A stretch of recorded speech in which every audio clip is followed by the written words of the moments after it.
I was supposed to stand at the altar in exactly 14 days. If you had asked me a week ago how my life was going, I would have told you I was the luckiest guy alive. I'm 28, and my fiancée, Chloe, is 27. We had been together for 5 incredible years, years filled with inside jokes, weekend road trips, and a quiet, comfortable love that I thought would last a lifetime. I adored her. She was my best friend, my confidant, and the person I trusted more than anyone else on this planet.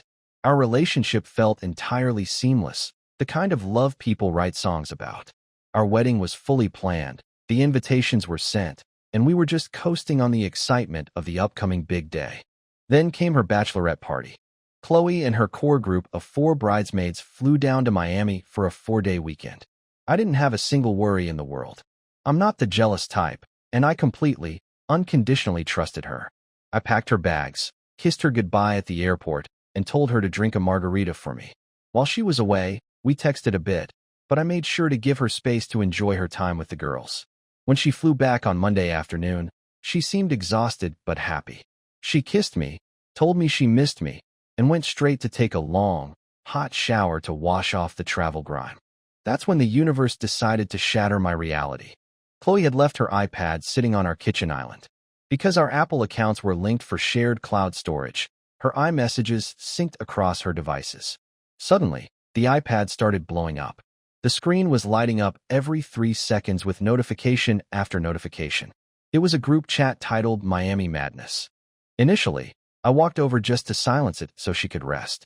I expected to see harmless wedding banter, funny drunk photos, or complaints about the flight home. Instead, my eyes caught a text from her maid of honor, Sarah. OMG guys, we need to delete everything from last night right now. If he finds out, it's over. My stomach dropped into a bottomless pit. My hand trembled as I swiped the screen open. I didn't even have to scroll up far. Right there, in the middle of the chat, was a 2-minute video file sent by one of the other bridesmaids. I clicked play. The video was taken at an upscale club's after-party in a penthouse suite. The lighting was dim, but the faces were unmistakable. It was Chloe. She wasn't being forced. She wasn't slipping over an edge. She was entirely conscious, laughing, and willingly, heavily involved with 3 different men she had met at the club. The camera panned around, showing her friends cheering her on, holding up drinks, and filming the entire spectacle. Following the video were dozens of texts. We are taking this to the grave, seriously. What happens in Miami stays in Miami. Chloe, you're a legend. Just act normal when you get home. I stood in the kitchen, staring at the screen. The sound of the running shower hummed in the background. I didn't scream. I didn't cry. I didn't feel the urge to throw things or smash the iPad against the wall. Instead, a terrifying, absolute numbness washed over me. It was a cold, clinical detachment. In a matter of seconds, the woman I had loved for 5 years ceased to exist. The person singing in the shower just 20 feet away was a complete stranger wearing Chloe's face. I knew right then that a confrontation would only bring lies, gaslighting, tears, and desperate excuses. I didn't want the theater of it. I wanted out. The execution of my exit began that very hour. Over the next 48 hours, while Chloe was at work or out running last-minute wedding errands with her mother, I quietly and systematically dismantled our shared life. First, I handled the money. We had a joint savings account for the wedding and our future house down payment. Legally, half of it was mine. I went to the bank, transferred exactly 50% of the funds into a new, private account at a completely different bank, and closed my access to the joint one. Next, I went to work on the wedding vendors. I called the venue, the caterers, the DJ, and the florist. I informed them that the groom was officially pulling out. I knew I would forfeit my half of the non-refundable deposits, but I didn't care about the money. I made absolutely sure that my name, my signature, and my financial liability were legally stripped from every single contract. If Chloe wanted a wedding in 2 weeks, she and her family would have to foot the entire bill alone. Finally, the physical extraction. On Wednesday afternoon, Chloe went out with her mom for a final dress fitting that was scheduled to take 4 hours. The moment her car pulled out of the driveway, I went to work. I had already secretly packed a few suitcases and hidden them in the trunk of my car.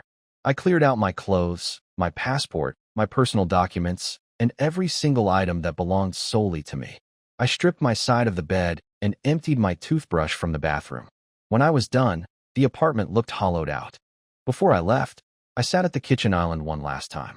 I took my engagement ring off my finger and set it on the cold granite. Next to it, I placed a black flash drive.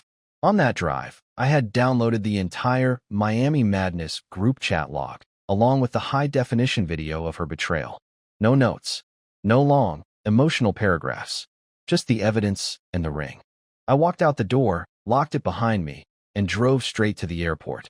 2 weeks prior, I had casually applied for an internal transfer at my corporate job for a position in a city halfway across the country. They had offered it to me, but I was going to turn it down for Chloe. On Tuesday morning, I had called HR and accepted it. As I sat at the boarding gate, I took out my phone. One by one, I blocked Chloe, her parents, her bridesmaids, and every single mutual friend we shared on every social media platform, email, and messaging app. I dialed my service provider, officially changed my phone number, and tossed my old SIM card into a terminal trash can. As the plane lifted off the tarmac, I looked out the window at the disappearing city lights.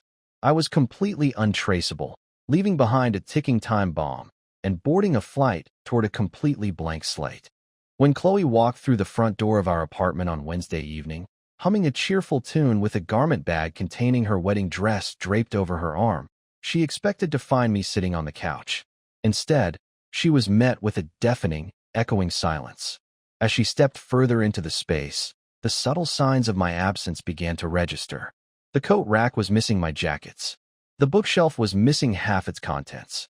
The air felt thin, stripped of my presence. And then she saw the kitchen island.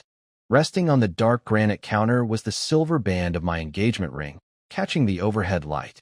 Right next to it sat a sleek, black flash drive. No tear-stained letter. No desperate explanations. Chloe dropped her wedding dress onto a kitchen stool and approached the counter, her breath hitching. She knew, deep down, the sheer specificity of that flash drive triggered an immediate, suffocating panic. She plugged it into her laptop, and within seconds, her own sin stared back at her in high definition. The text logs, the timestamps, the video, everything she and her friends had sworn to take to the grave was laid bare. There was no room for manipulation, no plausible deniability, and no clever spin. She was completely, utterly caught. Panic turned into frantic action. She grabbed her phone and dialed my number, only to be met with an automated recording. The number you have dialed is no longer in service. She switched to iMessage, but the bubbles immediately turned green, displaying the dreaded "not delivered." She checked Instagram, Facebook, and LinkedIn. Her profile was staring at blank pages, blocked across the board. Driven by sheer desperation, Chloe threw herself back into her car the next morning and sped to my office building, intending to corner me at my desk. She ran through the lobby and demanded to see me at the reception desk. The receptionist looked at her with a mix of confusion and pity before breaking the news. I had officially resigned from the branch and accepted a sudden corporate transfer earlier that week. I was already gone, leaving absolutely no forwarding address or contact information with anyone on staff. I had evaporated like a ghost. With the groom entirely missing and the wedding only a fortnight away, Chloe's family swung into immediate damage control mode. Her mother, terrified of the impending social humiliation, began making frantic calls to extended relatives and wedding guests. They attempted to spin a carefully crafted narrative. The wedding is being temporarily postponed due to a sudden, highly sensitive family emergency. We appreciate your privacy at this time. They desperately hoped to buy enough time to locate me, patch things up, or at least construct a lie that painted me as the unstable one who walked away. But the facade didn't even hold for 48 hours. The first cracks appeared when the wedding vendors started calling Chloe's parents. Because I had legally stripped my name and financial liability from every single contract, the venue, the caterers, and the production team were calling to demand the remaining balances. The venue explicitly informed Chloe's father that if the tens of thousands of dollars owed weren't paid in full by Friday afternoon, the entire event would be permanently canceled, not postponed. As the financial pressure mounted, the toxic sisterhood of the Bachelorette party began to implode. The 4 bridesmaids, realizing that the truth was sitting on a flash drive and that I had already vanished, fell into an absolute panic. They knew it was only a matter of time before the fallout hit them. Out of pure self-preservation, they turned on each other in their own private chats, pointing fingers and arguing over who had been stupid enough to film the penthouse after party in the first place. They were terrified that their own husbands and boyfriends would discover the kind of behavior they had normalized and enabled in Miami. The inevitable explosion happened on Saturday morning. Sarah, one of the bridesmaids, cracked under the immense guilt and paranoia. Terrified that her own fiancé would find out she had lied to cover up Chloe's infidelity, she decided to clear her own name.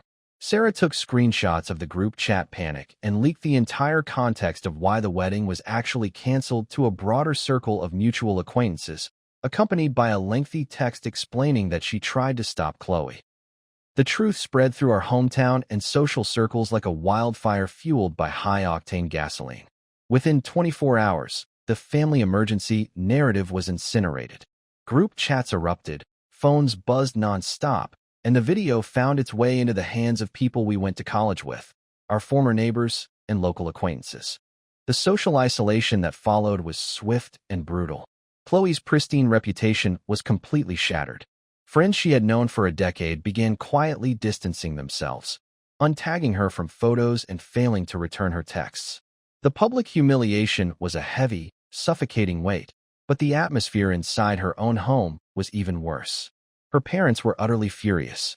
Not only were they facing the profound embarrassment of a publicly exposed scandal, but they were also out thousands of dollars in non-refundable wedding expenses that they had frantically paid before the truth came out. The constant fighting inside her family home was toxic, with her father refusing to even look at her. Throughout all of this chaos, Chloe refused to accept that she had lost total control. She became obsessed with finding a loophole to pierce my wall of silence. She began using burner numbers to send desperate text messages that I never replied to. She created fake social media accounts just to view my empty profiles. She even went as far as emailing my corporate email address, sending paragraph after paragraph of tearful apologies, begging for just 5 minutes to explain, and claiming that Miami was a meaningless, drunken mistake that didn't represent who she really was. On my end, a few of these desperate emails successfully filtered into my new inbox. I would sit at my new desk in a city 1,000 miles away, sipping my morning coffee, and watch her name pop up on my screen. I didn't feel anger. I didn't feel a surge of satisfaction. I felt an empty, profound indifference. Without reading past the first sentence, I would right-click, hit delete, and permanently empty my trash folder. I maintained an absolute, unyielding radio silence. I had given her my trust for 5 years, and she had traded it for a weekend in Miami. She wanted a confrontation to ease her own guilt, but I chose to leave her with nothing but the echo of her own choices. A full year passed in the blink of an eye. In that time, I built a completely new life from scratch in a city where nobody knew my name or my past. I threw myself into my new corporate role, earning a promotion within the first 8 months. I started hitting the gym consistently, rediscovering a sense of physical strength I didn't realize I'd lost, and most importantly, I went to therapy. My therapist helped me unpack the profound betrayal, allowing me to process the grief of losing a 5-year relationship overnight. Slowly but surely, the cold numbness faded, replaced by a genuine, hard-earned peace. I was finally feeling like myself again, lighter, happier, and completely unburdened. Then came the unexpected ping on my LinkedIn inbox. It was from Mark, a guy I used to play recreation league basketball with back home. He was a mutual friend, but he had always stayed completely out of the wedding drama and the local gossip circles. His message was simple. Hey man, I'm in your new city for a tech conference this weekend. I know things went down sideways last year, but I'd love to grab a coffee and catch up. No pressure at all. I hesitated for a long moment, my finger hovering over the screen. Part of me wanted to protect my peace and leave the past buried. But I trusted Mark, and curiosity ultimately won. We agreed to meet at a quiet cafe downtown the following morning. When we sat down with our coffees, Mark looked at me, visibly relieved to see me looking healthy and sharp. After a few minutes of casual small talk about my new job and the city, Mark leaned back and sighed. Look, man, I won't BS you, he said quietly. I know you went totally dark, and honestly, nobody blames you. But you deserve to know what happened after you vanished. It left everyone back home completely speechless. I took a sip of my coffee and nodded, bracing myself. What Mark revealed next was a twist I never could have anticipated in a million years. Chloe's downward spiral hadn't stopped at her social life. The Miami video and the explosive fallout hadn't just stayed within our friend group. It leaked heavily into local professional circles. Chloe worked in a high-end corporate consulting firm where image and morality clauses were taken very seriously. When clients and upper management caught wind of the viral drama and the graphic nature of the video circulating online, she was quietly forced to resign. Her career was effectively ruined in our hometown. But that wasn't even the real shocker. She's married now, Mark said, watching my reaction closely. To Dave. The world briefly stopped spinning. Dave, my best man. The guy I had known since college. The man who was supposed to stand right next to me at the altar and hand me the wedding ring. Mark explained that Dave had been secretly, deeply in love with Chloe for years, harboring a toxic resentment toward me while acting like my best brother. When Chloe returned from Miami, Dave was the first person she panicked to.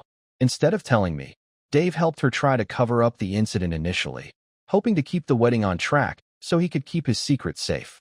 But the moment I vanished into thin air, Dave seized his opportunity.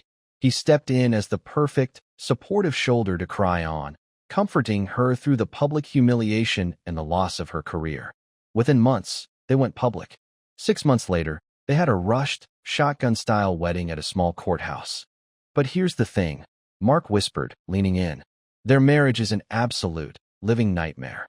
Because their entire relationship was forged in the fires of lies, betrayal, and mutual deceit, it was built on a foundation of pure quicksand. Mark told me that everyone in our hometown constantly gossips about them. Dave lives in a state of perpetual, suffocating paranoia, terrified that if Chloe could do that to me after 5 years, she will eventually do it to him. Meanwhile, Chloe bitterly resents Dave because she knows he only got her because she was at her lowest, and she suspects he's tracking her phone and checking her messages constantly. They are trapped in a prison of their own making, fueled by mutual distrust, all while the entire town watches the slow-motion train wreck. Mark finished his story, studying my face. So, he asked, does hearing that make you angry? Or do you feel vindicated? I looked down at my coffee cup, searching my mind for a spark of rage, bitterness, or even smug satisfaction. I found nothing. To my own surprise, the only thing I felt looking at the wreckage of their lives was a profound, quiet pity. They deserved each other, but what a miserable existence they had carved out. I realized in that exact moment that walking away quietly, without a single scream or a dramatic confrontation, had been the ultimate revenge. By refusing to play the victim, by denying them a big, explosive fight to justify their actions, I had simply stepped aside and let them drown in their own toxic mess. They expected a war, but I gave them nothing but a mirror. I smiled at Mark, shook his hand, and thanked him for the closure. I finished my coffee, stood up, and stepped out of the cafe into the warm evening sunset. I didn't look back. I took a deep breath of the fresh air, completely closing that chapter of my life for good, and walked forward into my future.